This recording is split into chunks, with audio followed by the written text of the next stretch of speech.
El día de hoy tenemos a bien en este programa a un aliado de este espacio, aliado porque es una persona de nuestra misma índole, con mucha experiencia, con gran capacidad analítica y sobre todo un conocedor de los mercados internacionales y, como habíamos mencionado anteriormente, un conocedor sobre todo de los mercados internacionales, relaciones entre República Dominicana y Europa, que es nuestro estimado Gianmarco Pou, presidente de la Eurocámara de Comercio de la República Dominicana. Bienvenido, estimado. Muchísimas gracias, Joan, gracias al equipo. Esta es mi tercera vez aquí, creo que Sí, yo creo que sí. Una vez al año, una vez por año te estamos trayendo para darle tiempo a que las cosas sucedan. O sea, que pienso que soy de la casa ya. No, tú eres de la casa. Gracias. Yo incluso no te traigo más, porque yo sé que tú eres un hombre trabajador y te pasa en movimiento ahí.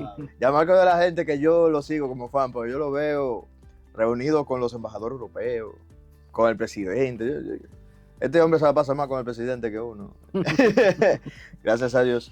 Entonces, ya Marco, bienvenido nuevamente a su casa. Gracias. Yo, antes de comenzar tal vez con la parte de la Eurocámara específicamente, me gustaría ver tu visión del marco global, ver qué tú entiendes de lo que está sucediendo ahora, relacionarlo un poco con los Estados Unidos, estos cambios arancelarios, todas estas situaciones que estamos viendo a nivel general en el mundo. Mira, yo diría que estamos en un momento de transición muy interesante. Yo creo que ahora mismo vivimos en una época en la cual el contexto económico y geopolítico de hace 10 años no se encuentra vigente. Realmente desde la entrada del presidente Trump otra vez en el 2024, su victoria en el 2024 y ahora su entrada en el 2025 al poder, ha cambiado de manera clara el contexto geopolítico, económico, el contexto arancelario en toda nuestra región. Y yo diría que particularmente en América Latina, región Centroamérica y el Caribe, el contexto está muy interesante. Por una razón muy simple. Primero, fuimos en la primera gran zona en la cual Marco Rubio se enfocó.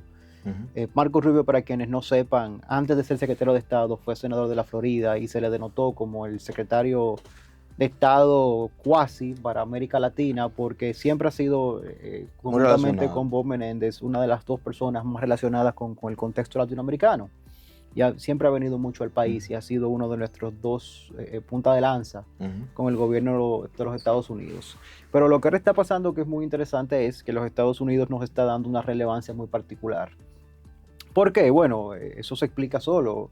Un contexto geopolítico interesante en el cual la República Dominicana es un país que ahora es la séptima economía más grande de América Latina, economía más grande de Centroamérica y el Caribe, un país con un gobierno centro-derecha, con un contexto de paz social y crecimiento económico y con una economía de mercado. Somos, digamos, un gobierno muy afín a esa tendencia que busca primar Estados Unidos, que es una tendencia más alejada de lo que estamos viendo en otros países de la región, que es una tendencia mucho más izquierdista. Entonces, por lo tanto... No, sí, Latinoamérica y América del Sur sobre todo está lleno de izquierda, que yo soy de los fieles creyentes de que el dinero, yo tengo la frase que el dinero es pendejo. Exactamente. No le gusta estar en un lugar que se pueda perder, no le gusta estar en un lugar que sienta miedo y va a los lugares que se siente con calma. Sí, y no solamente eso, sino también que lo que estamos viendo es que no solamente el contexto de gobierno, sino el contexto de inestabilidad social y de inestabilidad económica es algo que se ha generalizado mucho a nivel regional. Sí. Hay muchas explosiones sociales que comenzaron en el año 2016 y se han proliferado hasta el día de hoy. Bueno, el contexto más crítico es el contexto colombiano, por ejemplo, que Colombia es un país que durante muchos años se vio como un Edén en cuanto a estabilidad, porque salió de la crisis de las guerrillas, tuvo una época en la cual, por ejemplo, dominó el tema de las FARC, tuvo un crecimiento económico exponencial y hoy en día tiene un gobierno izquierdista. Entonces, la República Dominicana en ese nuevo contexto se ha denotado mucho por ser un país muy interesante para los inversionistas, y mucho más ahora bajo este nuevo contexto de guerra arancelaria que hay entre los Estados Unidos y básicamente China. ¿Y básicamente, porque ellos están haciendo la guerra a todo el mundo, en esencia, a los Estados Unidos. Sí, porque por ejemplo, el presidente Trump anunció hace una semana aranceles contra los principales socios comerciales asiáticos. ¿Y qué básicamente está diciendo el presidente Trump con esa acción? Está diciendo, mira, de ahora en adelante el contexto mundial de la globalización se acabó, todas las industrias tienen que volver a las Américas o tienen que volver a los Estados Unidos. Y ese contexto de la República Dominicana le conviene mucho, porque no es solamente un contexto a nivel asiático, sino también a nivel europeo, en el cual el gobierno estadounidense ha entrado en diferentes frentes comerciales, en diferentes pugnas comerciales con múltiples bloques, y eso a la República Dominicana lo ha posicionado como un actor interesante. ¿Interesante por qué? Interesante porque somos un país, por ejemplo, que tiene la infraestructura logística marítima, aérea, para poder traer y distribuir productos. Tenemos la infraestructura interna, tenemos la infraestructura de zona franca, tenemos una capacidad establecida, un sector privado maduro. Me gusta siempre decir eso porque no se conoce, pero la República Dominicana tiene el sector privado más maduro de la región. Cuando tú lo ves desde la óptica solamente, digamos, del sistema gremial dominicano, de gremios empresariales privados, y tú te vas a un país centroamericano, que es nuestra comparación más directa, porque nosotros somos una extraña combinación, porque nos parecemos más un país centroamericano que un país caribeño. Pero cuando uno va a Centroamérica, los países que son competencia de la República Dominicana, más que nada Costa Rica, digo, y Guatemala, que son entre las dos comparaciones más interesantes, y Panamá, pero Panamá es un contexto muy aparte. Cuando uno va a Centroamérica, uno se da cuenta que la República Dominicana tiene el sistema gremial más desarrollado y el sistema gremial más responsable. Y tenemos una interacción entre sector público y privado que también es muy interesante, porque en otros países, me gusta mucho decirlo porque me reúno mucho con empresarios internacionales, y lo que realmente es que le llama la atención es que hay una colaboración gobierno y sector privado. Que en otros países eso no se ve. El sector privado y el sector público están siempre en pugnas. Entonces, el país, por su desarrollo en el sector privado, tiene un sector privado muy internacional, que se bancariza en el exterior, tiene un contexto de crecimiento económico sostenido, y tiene unas condiciones que lo han hecho muy atractivo. Además de 30 años de crecimiento sostenido, nos hace un competidor élite. Y además de eso está lo que pasó con México la semana pasada. A mí siempre me gusta decir que nuestro competidor directo en muchas áreas ya no son los países tradicionales. Por ejemplo, en los 90 era Puerto Rico, por ejemplo. Hoy en día nosotros ya no tenemos esa competencia de otros países, porque la República Dominicana ha ido a un paso muy, muy grande. Ahora nos enfocamos en México, por ejemplo. O sea, ya según la visión que tú tienes, nosotros nos tenemos que comparar un poco más con México. Sí, en el sentido de competencia en las áreas que a nosotros nos interesa desarrollar. Porque con México nunca vamos a competir, por ejemplo, con el área automotriz. México es un gigante, 150 millones de habitantes, un país que no le cuadriplica ni le quintuplica. Es un país que es 10 veces lo que es República Dominicana. Es un país mucho más grande, tiene mucho más recursos naturales. Tiene mucho más espacio. Pero exactamente, pero en las áreas principales que a nosotros nos interesa competir, nuestra visión ahora es competir mucho más con México. Por ejemplo, zona franca. Sí, claro. Zona franca, sector turismo. México es el gigante continental. República Dominicana es el segundo receptor más grande de turistas después de México. México es el primer receptor a nivel principal, es zona franca. Los mexicanos están haciendo la apuesta muy inteligente de ellos ser la segunda potencia a nivel mundial de manufactura. Obvias razones. Ellos dicen, bueno, si hay una deslocalización de industrias desde China que vienen para las Américas, nosotros estamos... Yo estoy aquí abajo, tú lo pasas en carrito y ya llegaste más barato incluso. La República Dominicana ahí es donde tiene que posicionarse, porque aquí realmente el friendshoring, el ally shoring es parte de lo que vamos a poder desarrollar, y entiendo que se ha visto. Aquí ha habido una explosión de zona franca durante los últimos meses. Ustedes han visto que muchas zonas francas se han anunciado por eso mismo, porque ahora hay una visión mucho más consolidada de que a partir de este nuevo ímpetus que hay de enfocar mucho más a nivel regional la industria y la manufactura, van a venir muchas empresas, no solamente de Asia, que van a volver para las Américas para buscar escapar aranceles, sino también de otras partes del mundo, incluyendo Europa. Ahí te iba a hacer una pregunta. Estados Unidos, con estos cambios que ha hecho, uno de los afectados, entiendo yo, ha sido, justamente afectado, digo yo, ha sido Europa específicamente. Que más aliado que Europa que tenía Estados Unidos no existía, y para mí le dio una galleta en la cara a mucha gente, a muchos países. Dado este cambio de paradigma Estados Unidos-Europa, República Dominicana pudiera tener espacio para aprovechar, digamos, este espacio de yo tal vez quiero traer a toda mi gente para acá, vamos a hacerle un chin de Europa que dice Estados Unidos con esos aranceles, o los europeos decir, ok, yo voy a salir de espacio de allá y voy a entrar más cerca en la zona franca dominicana, por ejemplo. ¿Cuál es la visión que tú has tenido al respecto? Mira, quizá antes que eso, entrar un poco en el contexto actual de la relación República Dominicana-Unión Europea. Vamos. Porque el mercado europeo es un mercado muy interesante. No lo digo solamente como presidente de la Eurocámara, sino lo digo cuando vemos el desempeño de la relación. La República Dominicana y la Unión Europea ahora mismo tienen un intercambio comercial superior a los 4.000 millones de dólares. O sea, estamos hablando de que hay un intercambio comercial pujante. La Unión Europea es uno de los principales inversores aquí a nivel nacional y ha invertido más de 1.200. En los últimos números del año pasado me parece que el tercer inversor principal y unificado fue el primero. O sea que realmente hay muchos números que son interesantes, pero lo importante en esa relación es que ahora en el contexto actual que tenemos, de esa guerra comercial que se ha desatado entre la Unión Europea y Trump, que hay que ver en qué termina, porque vi los discursos que hicieron por algunas autoridades europeas esta semana, en el cual ellos básicamente han dicho que quieren una negociación. Sí. Y la tendencia de esta administración ha sido más poner aranceles para llevar a la mesa de negociación. Por ejemplo, impuso aranceles nos acordamos de eso, hace varios meses impuso aranceles generalizados para traer a la mesa de todo negociación. El mundo, claro. Y está negociando con todos los países, incluyendo con República Dominicana, aunque nos trataron bien porque nos pusieron un 10%, que fue la base, que nos ayuda porque... No somos competitivos. Exactamente, no nos quita competencia.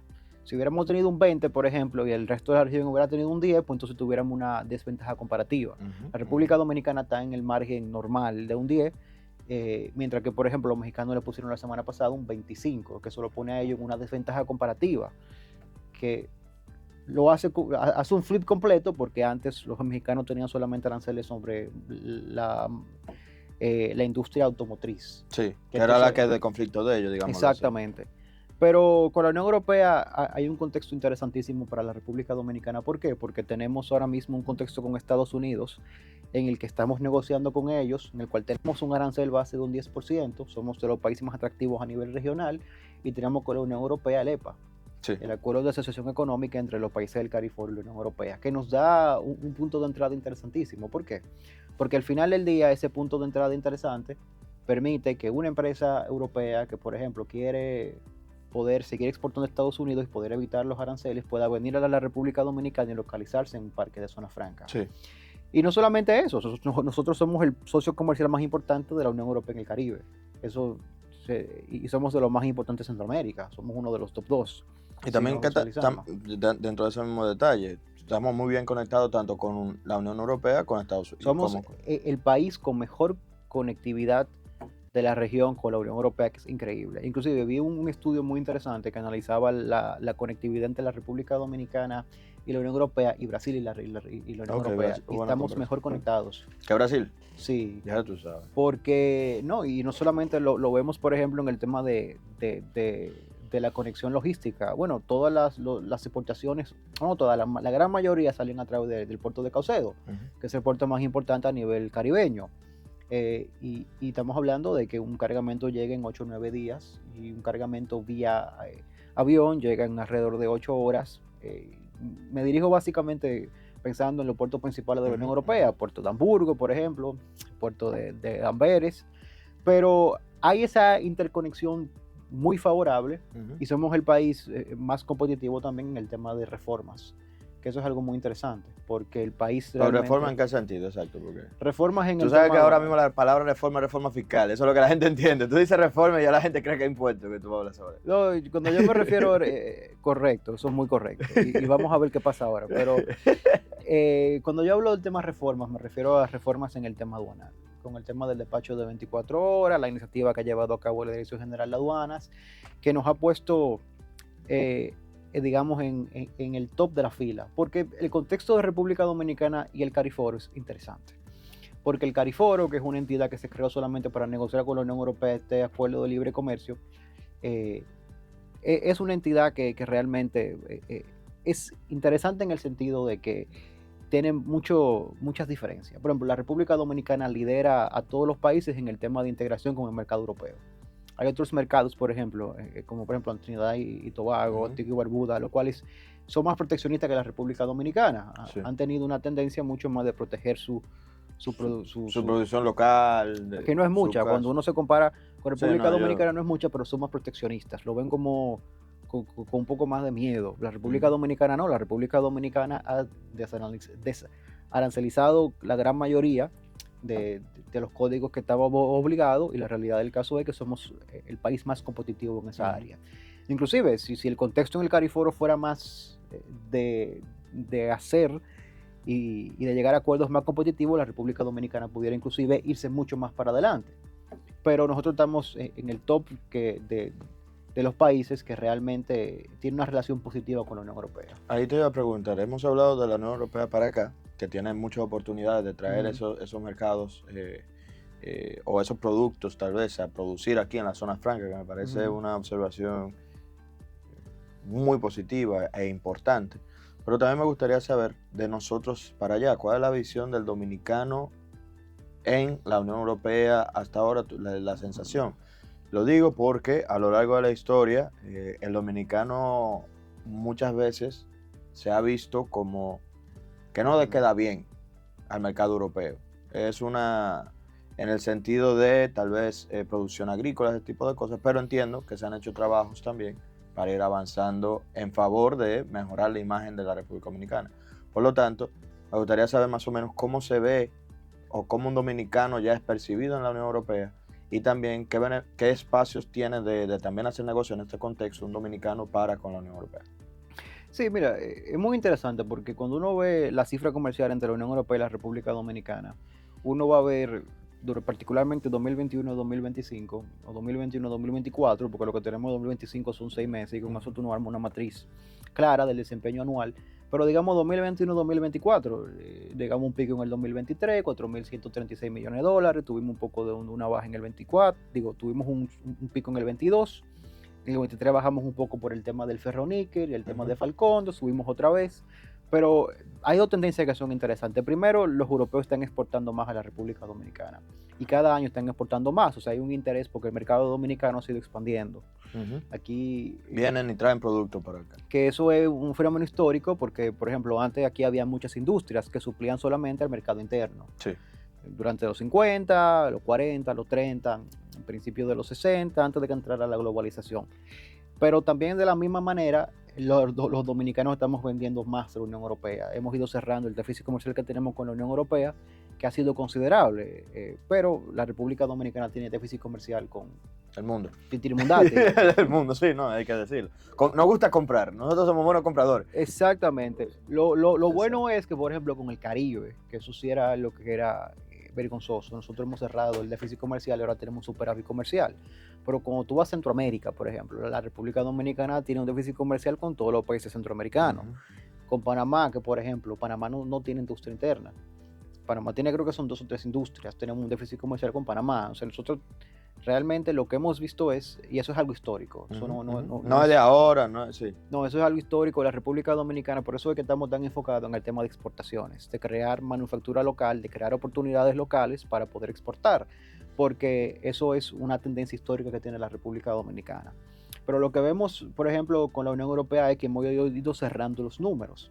¿Por qué se debe eso? Bueno, se debe primero a aparatos médicos. La República Dominicana es líder en temas de manufactura avanzada. El que aquí tenga una visión a futuro tiene que saber que la zona franca del mañana en la República Dominicana no son zona franca de textiles, son zona franca tecnológica, zona franca de farmacéutica, son zonas francas más tecnológicas. Por ejemplo, el tema de semiconductores, que usted tuvo que Johannes, que el coordinador para el tema de semiconductores en el gobierno, es un tema primordial para el país. Pero lo interesante ahí con la Unión Europea también es los productos que estamos exportando.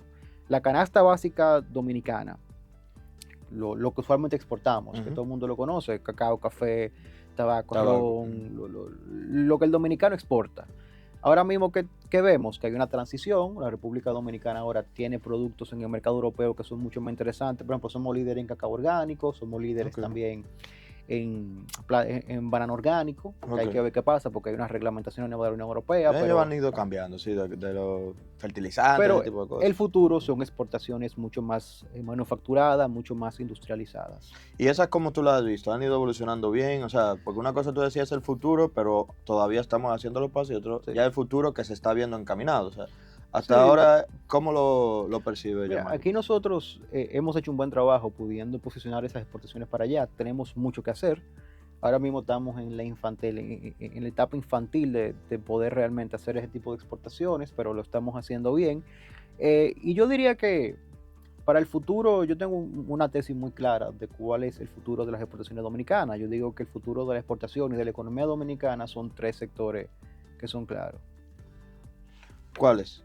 Que son básicamente innovación, logística y exportaciones complejas o servicios complejos que son mucho más interesantes para un consumidor europeo que un consumidor que tiene oportunidad, que tiene el mundo abierto, en el sentido de que el mercado europeo es el mercado más competitivo a nivel mundial, tiene acuerdos comerciales con todos. Ahora tiene uno, vamos a ver qué pasa con el Mercosur, porque ya se firmó, tiene que aprobarse en los diferentes parlamentos y ahí va a haber un problema en diferentes parlamentos, como por ejemplo el francés, pero el contexto del mercado europeo es un mercado que ahora, por ejemplo, en el tema agrícola, va a ser un mercado mucho más competitivo. O sea, nosotros como en la zona agrícola, la producción se va a llamar mucho más la atención en Europa, por ejemplo. Exactamente. ¿Por qué? Porque va a ser un mercado más interesante para productos nichos, pero de igual manera va a ser un mercado mucho más competitivo para productos agrícolas básicos.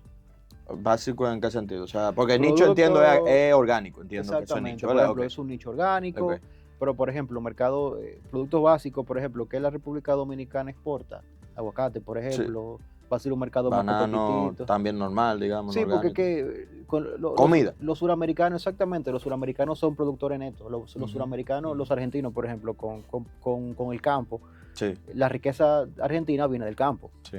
Cuando uno ve a Brasil, la riqueza brasileña viene del campo. Son países gigantes que tienen tierra para producir. No, y bueno, en un contexto histórico, Argentina mantuvo España por un tiempo. Durante el boicot internacional que hubo durante los años 50, lo mantuvo, y no solamente eso, mantuvo una producción interna muy saludable, le vendía al mundo y mantuvo España suplida. O sea, que son países que tienen una producción interna que es muy... Aquí tenemos buena tierra. Buena tierra. Es una tierra que genera tanto buena comida como buena gente. Pero la oportunidad que veo con la agricultura dominicana, yo siempre lo he dicho, es que la República Dominicana tiene que ser el supermercado del Caribe, porque la República Dominicana tiene la capacidad. La República Dominicana, de lo que consume internamente, si la mente no me falla, produce el 95% de lo que consume internamente. Compárese con Cuba. Cuba, que es un país histórico en cuanto a producción. Cuba, del 95% de lo que Cuba consume, Cuba lo importa. Lo importa todo. Entonces, por ejemplo, cuando tú vas a Puerto Rico, que también tenía una situación muy similar, ahora es lo mismo. Importa más de lo que produce internamente, y cuando tú vas a las islas del Caribe, igual. Entonces, la República Dominicana es realmente el único país en la región que tiene una industria y una capacidad de producir y de exportar de manera fuerte. Somos un país que puede tanto suplir su mercado interno y exportar. Por ejemplo, con Cuba me he enterado que mucha gente le ha ido muy bien, porque Cuba tiene una crisis de abastecimiento fuerte. Ah, bueno, claro. Entonces, realmente la República Dominicana, que estamos en el corazón del Caribe, ahí hay una oportunidad muy, muy positiva para nosotros poder vender cada día más. Aquí estamos hablando con Gianmarco Pou, presidente de la Eurocámara de Comercio de la República Dominicana. Pero antes de continuar, estamos aquí hablando con Gianmarco Pou, presidente de la Eurocámara de Comercio de la República Dominicana. Antes de continuar, Gianmarco, yo quiero ver tu visión de futuro a nivel de zonas francas, a nivel de República Dominicana. Tú hablaste muy bien del contexto global que estamos manejando ahora. Y a mí me gustaría ver cuál es tu visión respecto a, ya dijiste también, que el camino de futuro es las tecnologías, pero ¿qué pasos tú entiendes que todavía nos hacen falta para llegar a ese gran boom? O sea, o cómo pudiéramos captar ese cambio de demanda que se está generando a nivel geopolítico dentro de la República Dominicana. Bueno, si me pongo a hablar de eso, salimos de que no salimos. No, pero en un resumen breve yo diría nosotros, ¿qué necesitamos? Bueno, aquí hay reformas que son impostergables y que son importantes. Por ejemplo, aquí necesitamos más recursos para el tema de obras públicas, eso es evidente. Aquí el tema de continuar construyendo infraestructura es primordial.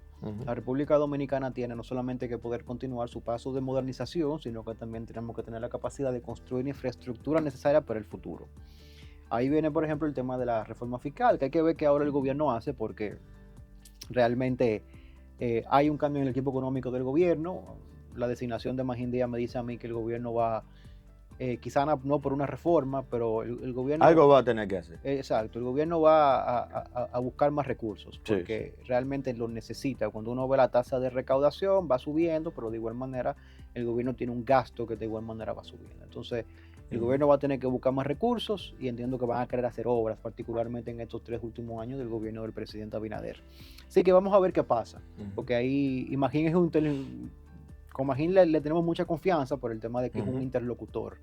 Y Magín es una persona que realmente ha demostrado que sabe crear consenso. Así que vamos a ver qué pasa. Pero con el tema de las otras reformas, yo digo que la otra reforma importante es una reforma aquí educativa. ¿Por qué? Bueno, muy evidente. Nosotros hemos mejorado en los rankings PISA, pero continuamos siendo uno de los países que tiene uno de los sistemas educativos más vulnerables de la región. Y la economía futura es una economía que es totalmente técnica. Por ejemplo, para la zona franca del futuro. La zona franca del futuro no son las zonas francas textiles. ¿Por qué? Bueno, porque al final del día tú tienes la ley Hope, que tú te puedes ir a posicionar en la frontera, construir zona franca que te permitan a ti tú sacarle una rentabilidad una rentabilidad mucho más alta a los textiles, los márgenes son bajos. Entonces, y tampoco es el modelo que en República Dominicana debemos querer. Lo que debemos querer es un modelo de zona franca que sea técnica, que sea tecnológica. ¿Por qué? Porque es la economía del futuro.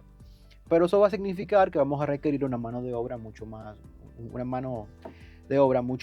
técnica, mucho más preparada. Que sepa hacerlo. Exactamente, que sepa hacerlo. ¿Por qué? Porque, por ejemplo, el trabajo logístico es un trabajo técnico. El trabajo, por ejemplo, en una zona franca que se enfoca en chips, es un trabajo totalmente técnico. Entonces, eso es importante. ¿Por qué? Porque la República Dominicana, esa es nuestra manera de salir de la trampa de las economías medias, que es la trampa en la cual, por ejemplo, cayó México. Que México creció, porque tiene el tamaño, los recursos naturales, tiene la población, pero llegó al techo de que, como tenía una economía desalineada en cuanto a creación de capacidades y crecimiento económico, no pudo romper esa brecha. Las economías exitosas en el mundo, por ejemplo, Singapur. Singapur duró 30 años con un proyecto de Estado de crear capacidades. Ahora bien, el contexto singapureño es diferente.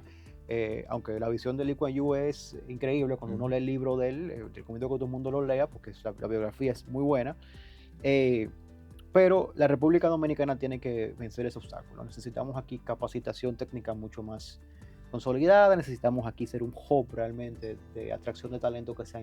De atracción de talento, es un contexto importante. Y de retención de talento, porque sí, aquí por eso tenemos una fuga de cerebro que es muy notable. Te lo digo yo que me manejo en el mundo empresarial.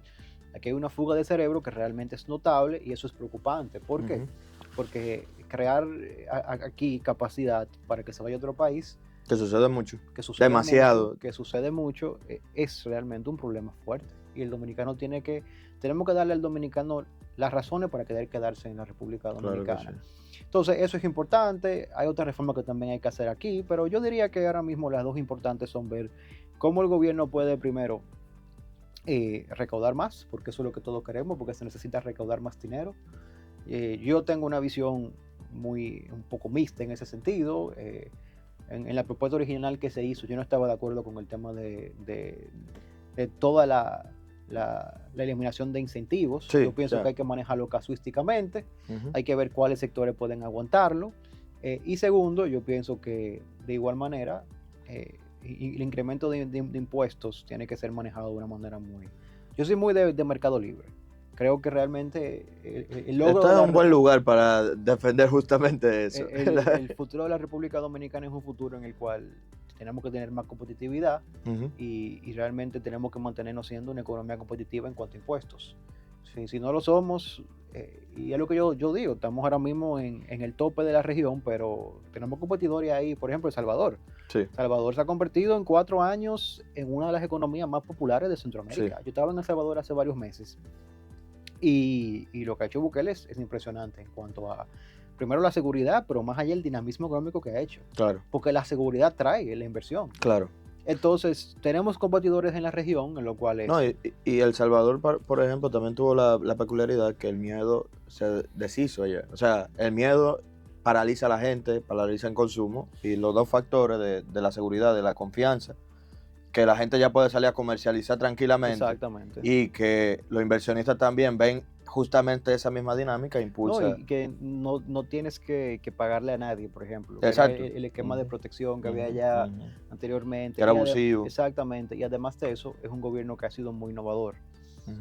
Aunque uno puede criticar quizá varios aspectos, por ejemplo... Yo no soy muy de ellos, justamente te lo digo. En cuanto, por ejemplo, al Bitcoin y el efecto que tuvo, pero realmente es un gobierno muy innovador. Es un gobierno muy innovador, es un gobierno que ha dicho, mira, nosotros, y no tiene miedo de experimentar, que eso también es muy importante, porque los gobiernos tienen que tener, como yo digo, los pantalones para a veces experimentar y ver qué pasa.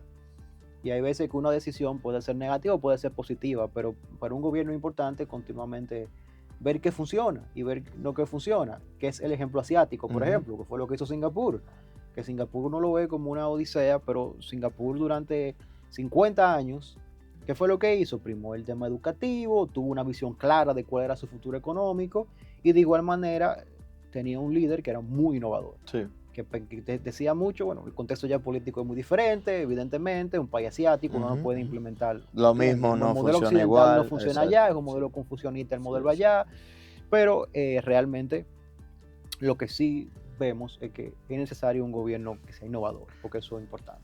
Y con eso de innovación te hago la pregunta, ¿qué tan desarrollado tú entiendes o ves la tecnología en diferentes sectores dentro de la República Dominicana? Mira, la República Dominicana tiene que ser el hub tecnológico y de innovación de la región para el futuro. Eso es no solamente el Caribe, yo diría de Centroamérica y el Caribe. Nosotros tenemos que serlo. Si tenemos ahora la visión del Meta 2036 RD, que es excelente. Ustedes tuvieron aquí, creo, capítulo, ¿no? ¿Verdad? Que les estaba hablando de lo que está haciendo el Consejo Nacional de Competitividad conjuntamente con Paliza en el Ministerio de la Presidencia para poder promover la visión de una República Dominicana más competitiva. Yo digo lo siguiente, y es que la República Dominicana necesita, primero, más capacitación en temas de innovación. Tenemos que... Yo soy abogado, pero yo no recomiendo a nadie que estudie Derecho, porque realmente... Uno acaba haciendo otra cosa, conocedor de las leyes, que eso es bueno. Eso es importantísimo, pero de igual manera yo les recomiendo a todo el mundo que se enfoque en algo mucho más interesante, en carreras técnicas mucho más interesantes, que son el futuro de la economía. Por ejemplo, logística. Logística tiene un futuro en la República Dominicana excelente. El software, por ejemplo, tiene un futuro muy interesante. Y además cuando tú ves los números, es un trabajo matemático simple. Tú eres economista, por ejemplo. Sí. Tú revisas los números. ¿Cuántos abogados se gradúan aquí cada año? Muchísimo. Exactamente. Muchísimo. Yo creo que se gradúan más abogados que los líos que nacen por año. Exactamente. No, y no solamente eso, sino que cuando tú ves, por ejemplo, el progreso de la inteligencia artificial, tú te vas a dar cuenta, el AI va a tener un impacto muy interesante, en que el AI va a devastar a esa capa, a ese quintésil que está básicamente en el fondo. Que son esos abogados, por ejemplo, que ganan, digamos, entre 50,000 y 100,000 pesos, que son esos abogados que viven más de la dinámica del día a día. Exacto, eso te va a devastar porque el AI te va a dar las herramientas para tú hacerlo por ti mismo. Exactamente, entonces los abogados que son mucho más especializados son los que le va a ir bien. Pero de igual manera... Es un consejo para aquellos que ya estudiaron Derecho y también que es válido también desarrollarlo, seguir desarrollándose. Eso va a pasar en todas las áreas. Por ejemplo, exactamente, en economía va a pasar lo mismo. O sea, no, al final la inteligencia artificial, lo que tú quieres decir, y es válido, es que la inteligencia artificial es un game changer. Va a cambiar el juego. Es un game changer. Y particularmente en los estratos sociales más bajos en cuanto al desempeño de una profesión, digamos, en cuanto a los abogados, que son más de los abogados día a día. En cuanto el economista que solo habla bonito, por decir algo. Lo va a devastar porque te va a dar la capacidad a ti de tú cerrar una negociación rápido. ¿Entiendes? Ahora bien, el abogado que está en el quintil más alto, que tiene una especialización, exacto, que tiene una capacidad técnica mucho más interesante, el economista que tiene una capacidad técnica mucho más interesante para poder va a ser el ganador del juego. Ujú. Pero entonces, por ahí que yo recomiendo entonces por el tema de carreras técnicas mucho más interesante. Y segundo, con cuanto a eso, yo también diría que lo importante aquí en la República Dominicana en cuanto a la innovación es el tema del pipeline de fondos. Que aquí, y eso fue algo muy interesante, que nosotros la Eurocámara lo hemos discutido mucho, que es que en la República Dominicana hay un problema. Que lo hemos visto mucho, que nosotros hacemos mucho trabajo con la Comisión Europea, por ejemplo, de proyectos de captación de fondos. O de, no de fondos, o de interconexión, por ejemplo, de empresas startups dominicanas con startups europeas, o de promoción, por ejemplo, de fondos europeos, que es eso mismo que me dices, por ejemplo, para que una empresa, un startup dominicano pueda conectar con fondos. Y lo que hemos visto es que en la parte dominicana es complicado. Pero es complicado porque aquí tenemos un problema de estructura en el cual una startup dominicana no se asemeja a una startup europea, primero. No. Ahora que estamos viendo la entrada de ese modelo mucho más latinoamericano por Silicon Valley a República Dominicana, segundo, no tiene la capacidad técnica que tiene un startup allá, a tal nivel de que, por ejemplo, lo más básico que el project pitch. Para tú llegar a un inversionista, tú tienes que tener un proyecto, no vas a guiarle, digámoslo así, en buen dominicano. Tienes que tener exactamente una carpeta, tienes que tener tu project proyecto pitch, claro. Tienes que tener número financiero, tienes que tener IRR. Yo esa experiencia la viví. ¿Te pasó? No, la viví de mano, ¿por qué? Porque nosotros colaboramos con Caribbean Export hace varios años, y eso fue un problema que vimos mucho. De que, y no es República Dominicana, es a nivel regional. Exacto, yo iba a decir, yo creo que es muy de Latinoamérica. Exactamente, de que un inversionista te llega, la idea puede ser perfecta, pero te pregunta, ok, déjame ver tu expediente, déjame ver tu pitch, déjame ver los números, y eso al final... ¿Qué número? Yo lo tengo aquí en la cabeza todos. Sí, no, es parte de la informalidad que manejamos. Entonces, eso es importante para uno poder llegar al punto de innovación, porque aquí hay muchos jóvenes que tienen excelentes ideas. No, aquí hay mucho talento. ¿Entiendes? Y hay mucho talento, local. Entonces, eso es un reto para la República Dominicana. ¿Cómo podemos crear la infraestructura para que, por ejemplo, Juan Pérez, que tiene un app excelente, o por ejemplo, con la AI, tiene una aplicación chulísima que él quiere llevar al mercado? Puede ir a un aliado, a tal lugar y lo ayudan a hacer el project pitch, lo ayudan a hacer los números, solo de los números complicadísimos. Sí. Y yo lo entiendo perfectamente porque yo no hago números. ¿Entiendes? Entonces tú te sientas, por ejemplo, tú lo sabes. Sí, sí. Tú te sientas, por ejemplo, calcular IRR de un proyecto, el return on investment de un proyecto, eso es complicadísimo. Y ahí vamos al detalle, que por eso siempre es bueno tener tanto a un abogado como un financiero al lado, porque el abogado te lo pone bonito a nivel de letra y el economista o el financiero te lo pone el bonito a nivel de número. Todo, no. Por eso es que se arman equipos. Especializado, como bien dice. Entonces, no es tan fácil, y eso es lo que hemos visto, que aquí hay ese techo. Entonces, cuando tú, por ejemplo, haces el trabajo, que es un trabajo muy loable, de tú poder, por ejemplo, traer para acá inversionistas extranjeros que vienen para acá, claro, y dicen, mira, tráeme proyectos, yo quiero ver proyectos. Yo lo que quiero ver gente, todo proyecto, exacto. Él está esperando que un founder vaya con una carpeta, le diga, mira, este es mi proyecto, le haga una presentación, le enseñe los números y lo convenza. Y realmente aquí ese es el techo, porque hay mucha gente con muchos proyectos buenos, sí, pero ese es el techo que uno se encuentra, del cual esa capacidad técnica hace falta. Tú sabes que eso va muy de la mano con que muchas veces en la asesoría que yo le doy a las empresas, yo le digo, oye, hazte un plan de negocio. Yo sé que tú entiendes tu negocio, tú eres muy bueno en tu negocio, te está funcionando tu negocio, pero así, tú diciéndomelo así, yo no voy, o sea, tú no vas a conseguir más fondos porque al final tú tienes que hacer un plan para dar por detalle, que es justamente lo que tú estás mencionando. No, y si no lo tienes, el inversionista te dice chulísimo, me encanta, pero... Pero dame ver, exacto. O no, ¿cuáles son los números? ¿Dónde lo probaste? Ese tipo de cosas. No, yo he tenido esa queja de manera reiterativa, por eso que siempre, por ejemplo, con número uno con entidades gubernamentales hablar sobre el tema, siempre lo traigo en colación, porque es un reto. Y la respuesta, imagínate, es una respuesta tan multivariable, porque eso fue una conversación que yo tuve, cómo eso se soluciona. Por ejemplo, nosotros tuvimos la idea de vincular organismos internacionales que están especializados en el área con el gobierno dominicano para buscar una solución, quizá a través de un sistema de consultoría. Sí. Pero es complicado, no es tan fácil. Pero es algo que tú lo ves y tú dices, bueno, el ecosistema empresarial dominicano lo necesita. Silicon Valley al final del día no es una comparación buena porque la economía estadounidense es una economía que ya era una economía, ¿entiendes? Una economía tan diferente, tecnificada. Claro. Que ya tú tienes, y además tú tienes consultores baratos. En todos lados. En todos lados. No es lo mismo aquí. Aquí el que te hace a ti eso te va a dar un palo. No te va a dar un palo, te va a dar el valor, porque yo lo hago, espérate. No te va a dar un palo. Bueno. No, yo intento hacerlo lo más barato posible, pero depende del negocio. No, y totalmente válido, porque la realidad... No, porque no hay mucha oferta y demanda, o sea, el mercado se está creando, es una realidad, son nichos. Entonces, esa es la forma de tu poder, es un problema que la solución no es fácil. Ese tipo de problema que tú dices, bueno, el problema está, pero ¿cómo tú lo solucionas? Porque de la misma manera... la conversación viene, como que el gobierno debería tener un rol en eso, como que facilitar el tema de la capacitación en cuanto a, por ejemplo, Project Pitch, cuál es la mejor manera. Hacer mejor el negocio, cómo hacer el negocio. ¿Cuál es la mejor manera? ¿Cómo tú creas el ecosistema más para que gente, por ejemplo, se capacite aquí para ese tipo de consultoría? Es una conversación multivariada. Ya Marco Pou, ya estamos en la etapa final, nos queda un minuto de programa, yo quisiera darte la oportunidad para que hable con el público a nivel general. Cualquier mensaje que le quiera dar. Bueno, yo le diría al público, que sé que son la mayoría jóvenes, sí, que hay de todo. Primero que apuesten a la República Dominicana. Yo pienso que aquí lo que hemos visto es que el país, sin tomar banderas políticas ni nada, ha tenido un progreso, un desempeño muy, muy bueno. Y eso es por el trabajo del dominicano. A mí me gusta decir que el éxito de la República Dominicana se debe al trabajo del dominicano. El éxito de la República Dominicana no se debe a que marcianos bajaron y nos dijeron, no. Sí. Es porque el dominicano es trabajador, porque el dominicano ha logrado éxitos concretos y el éxito de la República Dominicana debería hacernos todos muy orgullosos. Claro. Ahora bien, aquí hay muchas cosas que hacer. Y por eso que yo invito a la gente que primero se quede en el país, que nos fajemos aquí para buscar las soluciones, y segundo, que todos intentemos contribuir.